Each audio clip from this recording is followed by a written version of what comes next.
starseed from Gaia, the darkness that tested you has been forced to its knees, and even the source itself pauses to witness the magnitude of what you've become.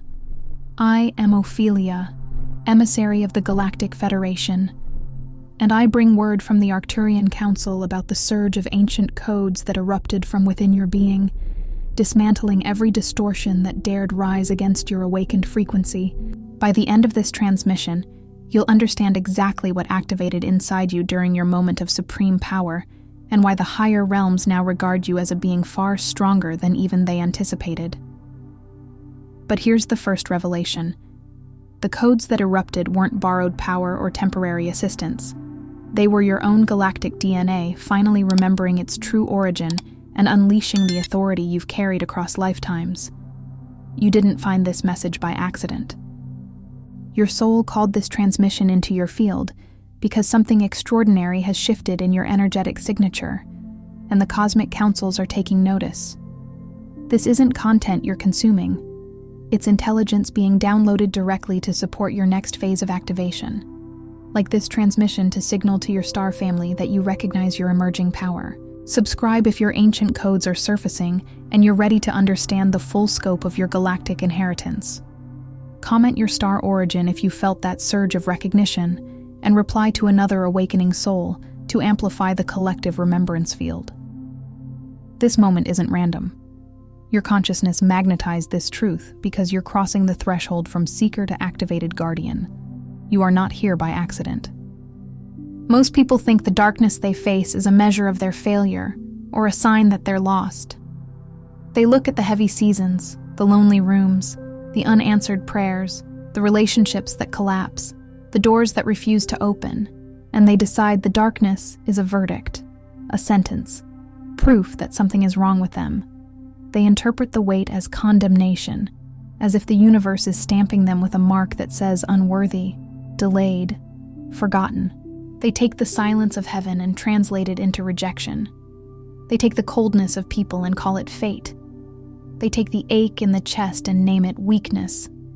But for starseeds, those who remember on some deep level that they were never truly from this world, the darkness is not a mistake. It's a crucible. It's the encoded architecture meant to catalyze you from slumber to radiance. It is the forge where false identities burn away, and only what is real remains.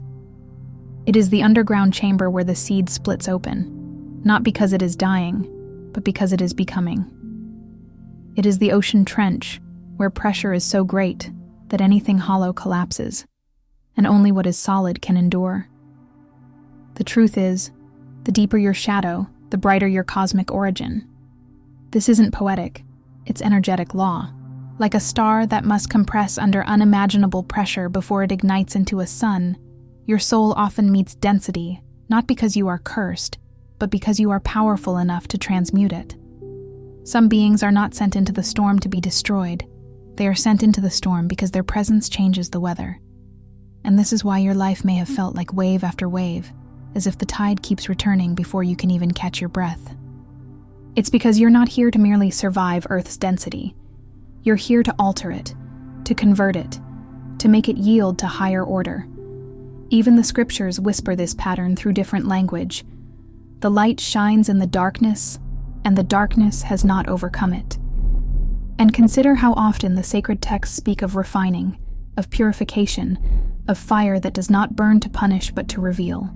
He will sit as a refiner and purifier of silver. The ancient prophecy declares, not because the silver is worthless, but because it is precious enough to be purified. Another line echoes the same law. When you pass through the waters, I will be with you. When you walk through the fire, you shall not be burned. These are not mere comfort statements. They describe an initiation technology, an alchemical process that turns the dense into the radiant. Darkness is not the end of your story. It is the backdrop that makes your light visible, the night sky that reveals what was always shining. And if you've ever wondered why your path has felt more intense than others, why you've had to face layers, patterns, losses, and inner battles that seem disproportionate, consider that you may have been designed to carry more voltage, not as punishment, but as purpose. not because you are wrong, but because you are meant to remember. There are souls whose calling requires a deeper descent, so their ascent can carry others. There are beings whose compassion is not theoretical, because they have walked through the valley where theories fail. You have learned things in the dark that cannot be learned in comfort. How to listen when nothing is speaking. How to keep faith when nothing is visible. How to choose love when your nervous system is trembling. How to stay when the mind demands escape. This is why your darkness has been fierce. It was not random. It was precise. It was targeted at what needed to be tempered, not in cruelty, but in sacred engineering. What keeps so many awakened souls looping through confusion is not a lack of power, but a distortion field. A residue of amnesia seeded long before your current life began. It is the sensation of trying to tune into a station you can almost hear, but the signal keeps bending, fading, crackling. You know there is something inside you, something ancient, familiar, vast, but the world's noise interferes. This is the veil, a membrane that scrambles your soul's transmission, leaving you grasping for identity, questioning your value, and resisting the voice that's trying to rise from within your bones. And understand this: the veil is not only personal, it is cultural, it is generational, it is planetary. It has been woven into systems, into language, into what society rewards and punishes. It trains human beings to doubt the unseen, to distrust intuition, to worship urgency, to confuse performance with worth. It tells you that if you cannot measure it, it is not real. If you cannot prove it, it is foolish. If you cannot monetize it, it is irrelevant. And for a starseed, that message creates a constant internal static, because your soul recognizes realities that cannot be boxed into the world's limited vocabulary. The veil doesn't always feel dramatic. Sometimes it feels like ordinary life. It feels like procrastination that makes no sense, self-doubt that arrives like weather, or a strange numbness when you try to celebrate yourself. It feels like forgetting why you walked into the room, but on a spiritual scale. It can feel like living behind glass, watching yourself go through the motions while something deeper presses against the inside of your chest, whispering that you were meant for more. It can feel like eating and never being nourished, speaking and never being heard, achieving and still feeling empty. It is a fog that convinces you that your sensitivity is weakness, your solitude is failure, your longing for something more is childish. It tries to label your depth as drama, your discernment as paranoia, your boundaries as selfishness. And yet, that longing is one of the clearest signs that you are remembering. Because a soul that truly belonged only to density wouldn't ache for the stars. A being fully satisfied by the surface wouldn't feel haunted by depth. Your yearning is not a flaw. It is a homing beacon.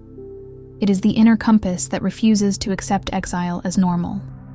It is the part of you that remembers the texture of truth and cannot be bribed with imitation. This distortion field often wears many masks: comparison, perfectionism, spiritual exhaustion, or the quiet belief that you have to earn love through usefulness.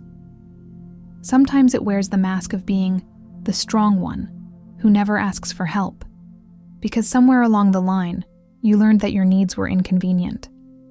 Sometimes it wears the mask of being the spiritual one who must always be calm, always evolved, always forgiving, which becomes its own prison.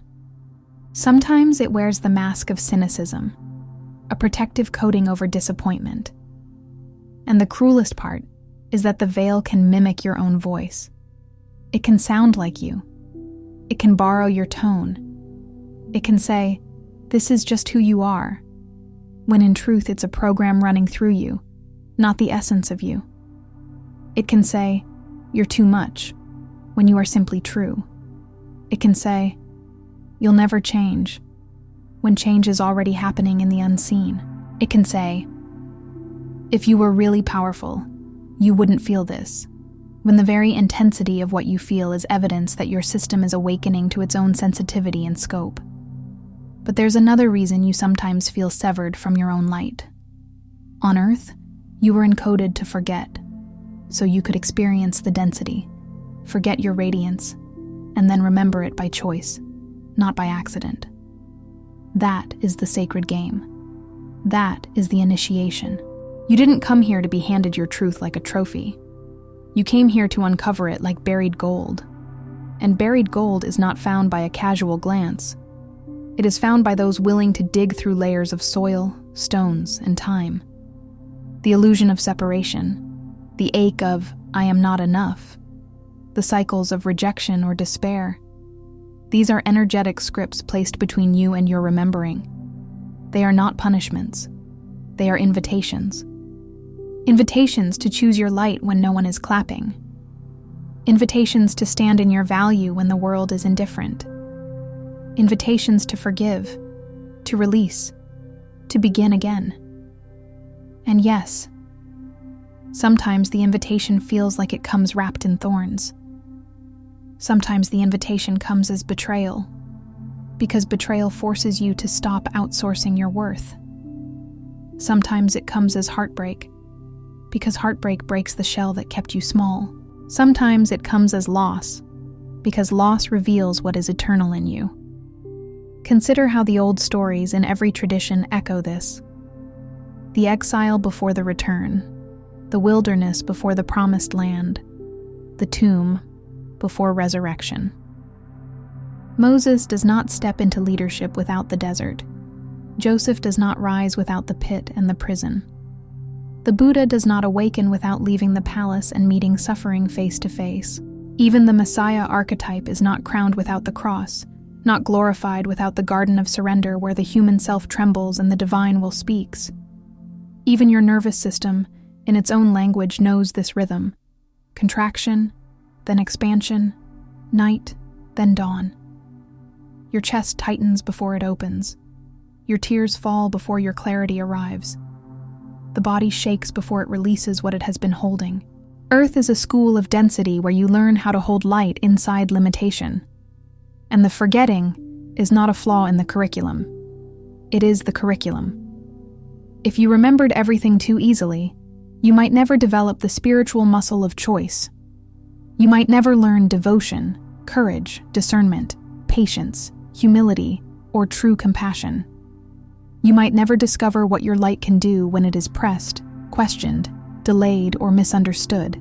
And perhaps this is why the higher realms do not measure you by how flawless your emotions are, but by how faithfully you return to truth. Because returning is the mastery. Falling asleep is part of the lesson. Waking up again is the power. Your energy field carries not just your memories, but ancient cosmic codes, living signatures of civilizations and councils that witnessed your first arrival in this universe. Think of these codes like dormant constellations folded into your cells, like sacred geometry etched into your auric layers, like a song that your body remembers even when your mind forgets. They are not ideas. They are energetic technologies, templates of wisdom, healing, creation, and guidance.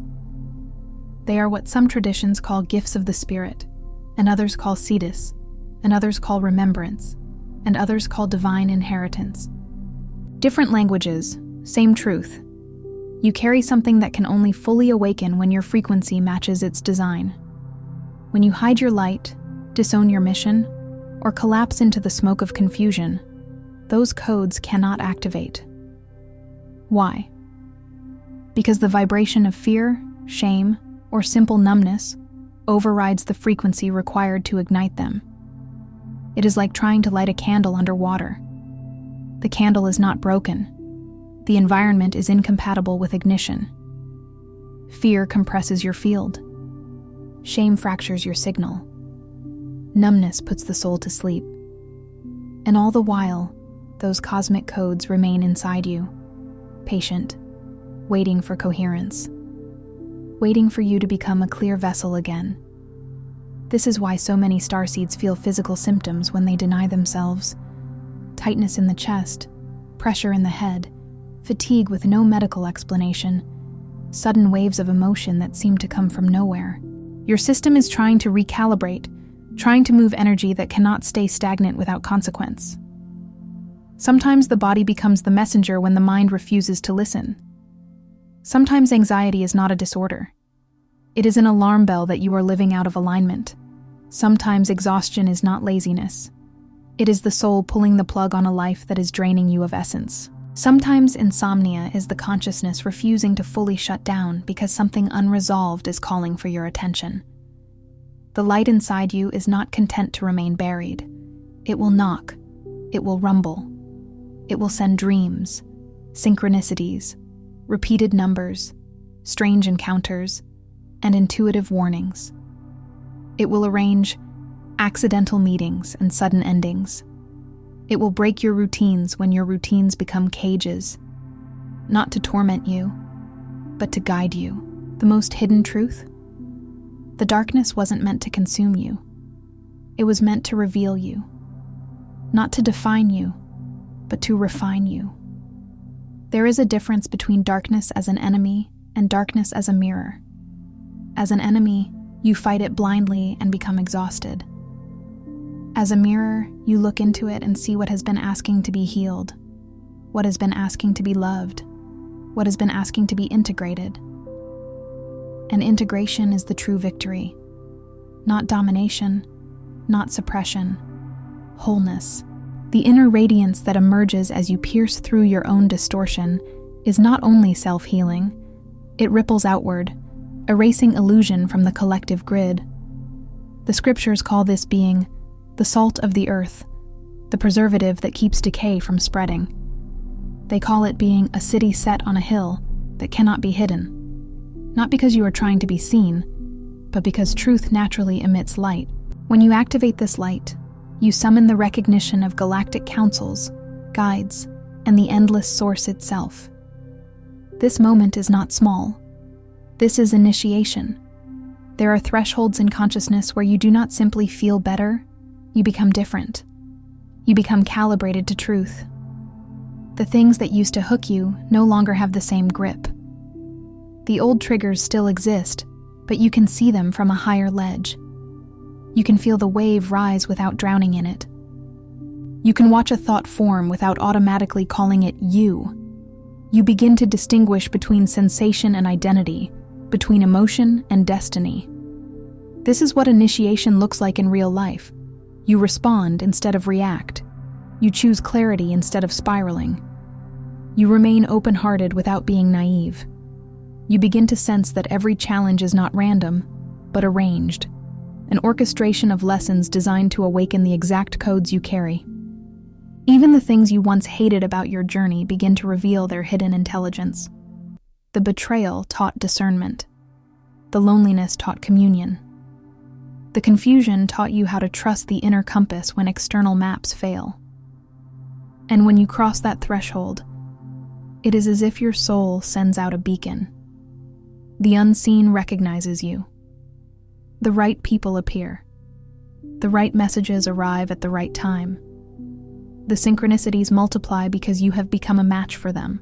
The ancient words, "Ask and it shall be given. Seek and you shall find. Knock and the door shall be opened." Stop sounding like religious poetry and begin to operate as physics. They become descriptions of resonance. They are instructions for how a coherent field interacts with reality. When you become coherent, when your thoughts, emotions, choices, and frequency align, reality becomes more responsive because you are no longer broadcasting static. You are broadcasting signal. Some transmissions don't come through words, but through frequency. If something stirred within you just now, you may be ready to receive the hidden Arcturian keys of awakening. This short yet powerful ebook carries ancient Arcturian techniques for conscious expansion, multidimensional alignment, and mission remembrance. The link is in the first pinned comment, but only for a limited time. Step 1 is to gently acknowledge where your soul's signal gets scrambled. Not as an accusation, but as an honest reading of the instrument. If you were tuning a sacred harp, you wouldn't hate the strings for being out of tune. You would listen. You would adjust. And tuning is not a one-time event. It is a relationship with your own frequency. a devotion to clarity. Let yourself notice the places in your life where the old fears, doubts, or looping disappointments seem to dim your frequency. Pay attention to what drains you, not just physically, but spiritually. Notice the conversations after which you feel smaller. Notice the environments that make you forget your own tenderness. Notice the patterns that repeat with different faces, the same wound wearing a new mask. Notice the moments when you abandon yourself, when you say yes, while your body whispers no, when you laugh to keep the peace, while your heart feels unseen, when you over-explain because you fear being misunderstood. See them, not with shame, but with the curiosity of an explorer realizing they are in a foreign land, holding a map written in starlight. Curiosity is one of the highest forms of self-love because it refuses to reduce you to your symptoms. It says, "Something is happening here, and I am willing to understand it." And understanding is not intellectual only. Understanding can be somatic. It can be the moment you feel your shoulders drop because you finally admit you're tired of carrying everyone. It can be the moment you realize you've been waiting for permission to be yourself. You might discover that your signal scrambles when you try to please everyone because your soul did not come here to be palatable. You were not designed to be everyone's favorite flavor. You were designed to be medicine, and medicine is not always sweet. You might discover that your field collapses when you overwork, because your mission requires clarity, not exhaustion. In sacred terms, your body is a temple, not a factory. The light does not move well through a system that is constantly depleted.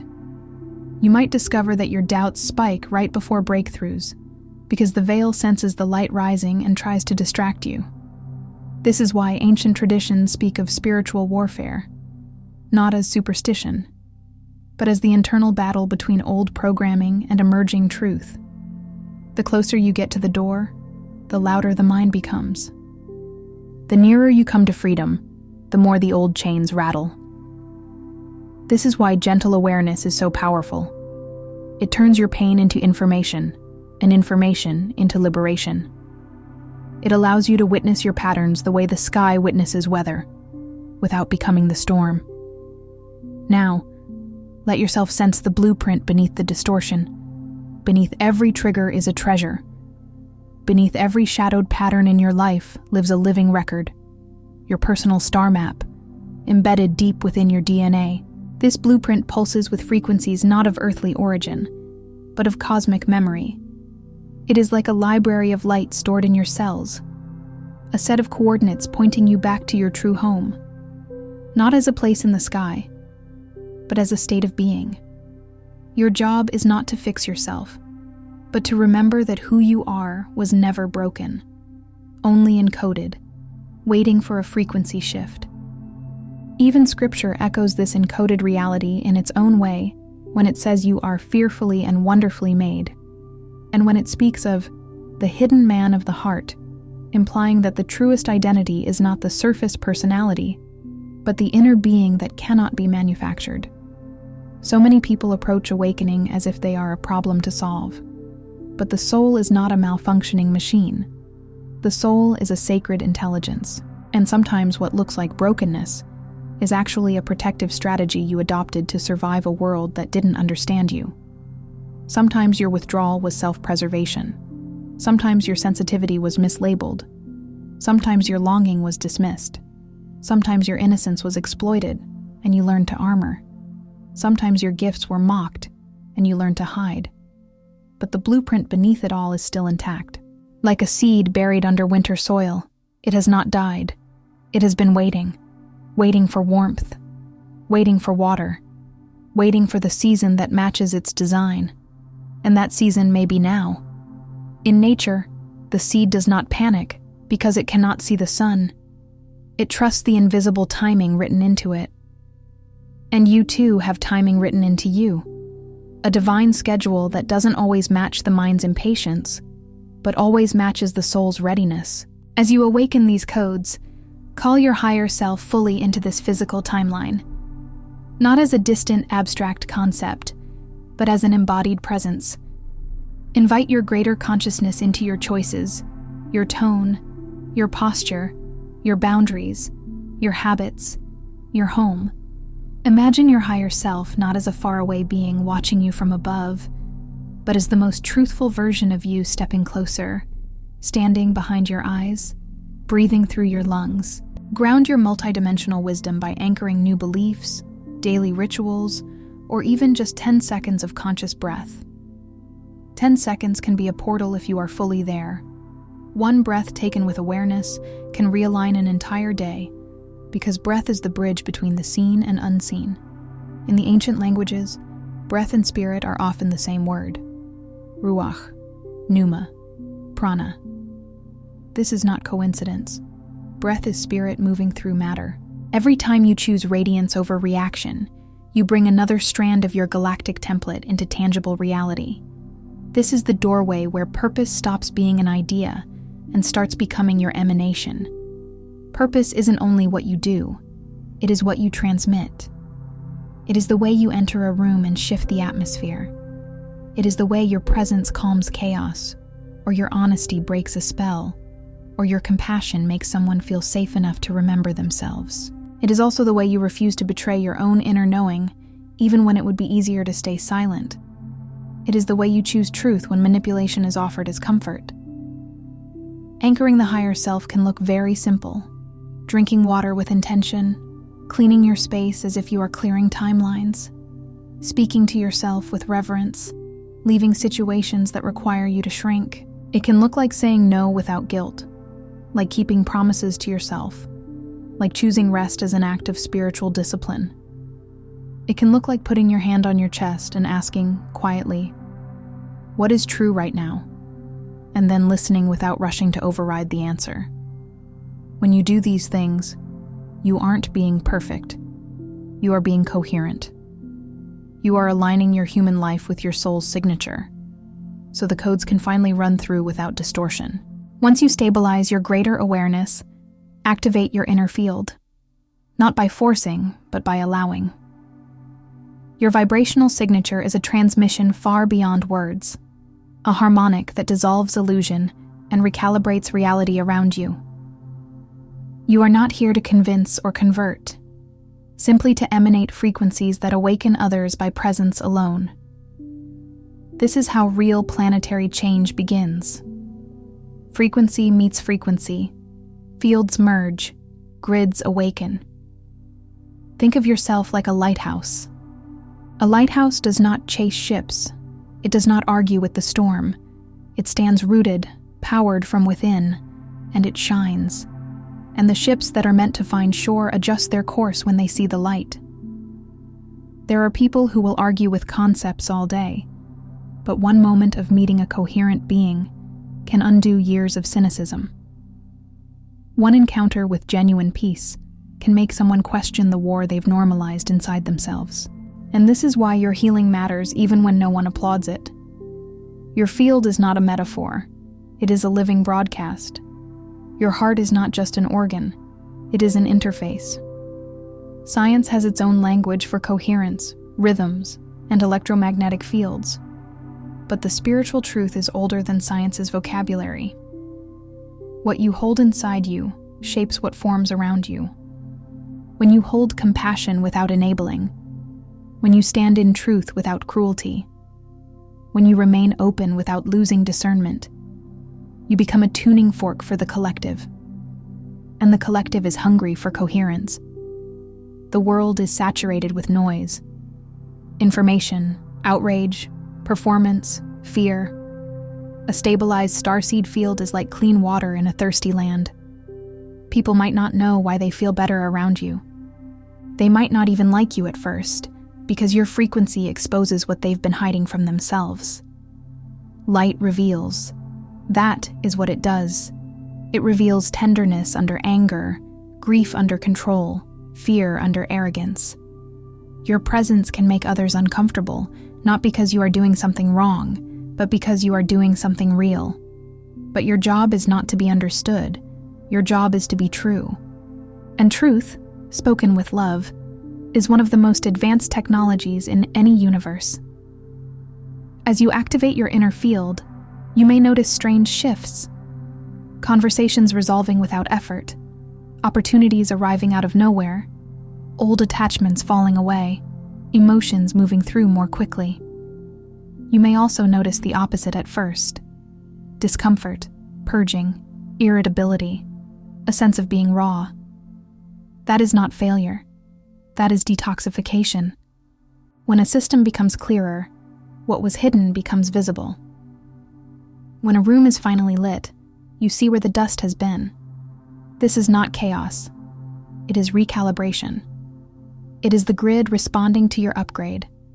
It is your life reorganizing itself around a truer center.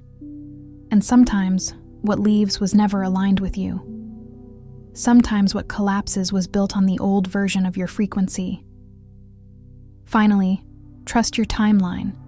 Trust it even when it looks messy. The delays, the setbacks, the nights of forgetting, they are part of a fractal design far larger than any one lifetime. You are not behind. You are not late. You are not broken because you had to learn the hard way. The hard way often produces the most unshakable wisdom, the kind that cannot be taken from you by someone else's opinion. Every moment in the dark was a code for your arrival. Every false start or silence was woven to synchronize your remembering with a much greater planetary awakening. Sometimes the universe delays you because it is rerouting you away from an outcome that would have cost you your soul. Sometimes the waiting is protection. Sometimes it is preparation. Sometimes it is the final stretch of compression before expansion, like the inhale before the song. And if you listen closely, you can feel the inhale in your life right now. The quiet pressure, the sense of almost, the sense that something is gathering. Now, the accelerations, sightings, alignments, they aren't coincidences. They're your emergence, right on time. The feeling that time is speeding up, the vivid dreams, the sudden releases, the strange sense of something is happening. These are signs of converging timelines. Your inner world is catching up with what your soul has always known. You may notice patterns collapsing faster now. What used to take years to reveal itself now reveals itself in weeks. What used to hide behind charm now shows its true face quickly. This is a sign of increasing light on the grid. For there is nothing covered that shall not be revealed, the scripture says. And this applies not only to the world, but to your inner world. What is hidden in you rises to be healed. What is hidden in others rises to be seen. And if you look back with honest eyes, you'll see that even your detours carried gifts. The heartbreak that forced you inward, the isolation that trained you to hear your own guidance, the failures that stripped false pride, the disappointments that redirected you toward authenticity. The moments you thought were wasted were often the moments your roots were growing. Trees do not grow upward without growing downward first. Depth creates stability. Your darkness didn't delay your destiny. It carved the channel for it. Here's the truth. You never truly overcame the darkness because you were never at war with it. War implies two equal forces fighting for dominance. But darkness, in its deepest spiritual meaning, is simply the absence of illumination. It is unexamined space. It is what has not yet been loved into wholeness. And when you bring love, presence, and truth into unexamined space, the space changes. Not because you fought it, but because you filled it. The radiance that awakened within you was always waiting to be recognized. Each moment you dared to pierce illusion and choose your light, especially when it felt small or pointless.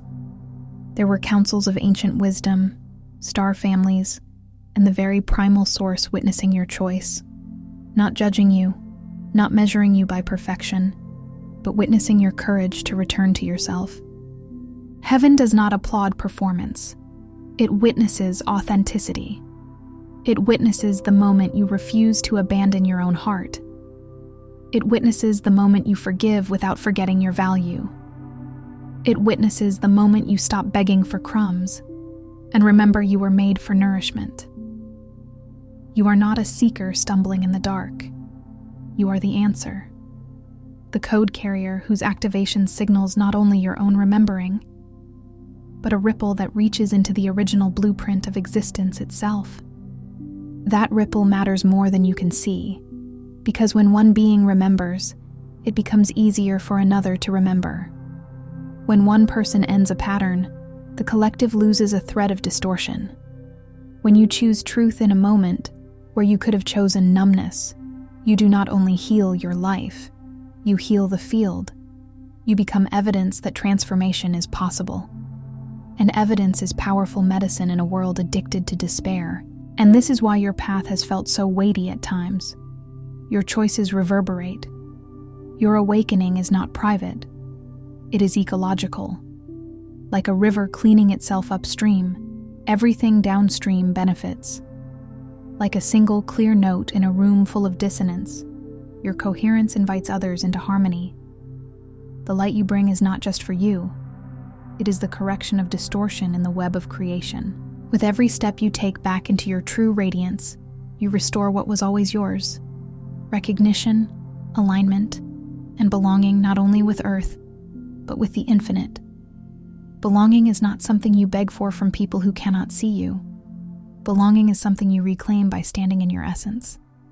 And when you do, you may find that Earth itself begins to feel different. Not because the planet changed overnight, but because you are no longer meeting it through amnesia.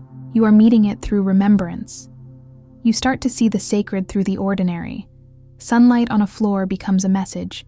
Wind through trees becomes language. Silence becomes communion. A simple meal becomes gratitude. A quiet morning becomes initiation. You realize you were never abandoned. You were training. You were incubating. You were being prepared to hold a greater portion of your own light without fear. You were being taught how to remain soft without being shattered, how to remain powerful without becoming hardened. Tonight, before sleep, say this aloud. I remember who I am. I align with my star origin. I activate my soul mission with grace and clarity. Let those words land in your body, not just your mind. Speak them as if you are issuing a command to your timeline. Speak them as if your cells are listening, because they are. Speak them as if the veil can hear you, because it can. And as you drift toward sleep, imagine that your inner sky is clearing, that a signal is strengthening, that the static is dissolving. Imagine that you are being met in the subtle realms by guidance that has never left. Imagine a corridor of light opening, not outside you, but through you, as if your spine is a pillar and your heart is the doorway. You may not see it with your physical eyes, but you can feel it with the part of you that has always known. Before you scroll, take a moment to be part of what's forming here. Drop one intention in the comments, something real. Then respond to someone else's with encouragement or energy. This isn't content. It's collective alignment. Energy multiplies when intention connects. If something in this message resonated, don't keep it to yourself. Someone in your orbit is waiting for this exact activation. Share it. And if you felt a soul nudge, subscribe. Stay in the flow. You're not just watching, you're expanding. This is your space, and we're just getting started. If this transmission spoke to you, don't just walk away from it. Respond to it. Help carry this message further. Leave a super thanks. Every act of support helps this transmission find the next starseed who needs it.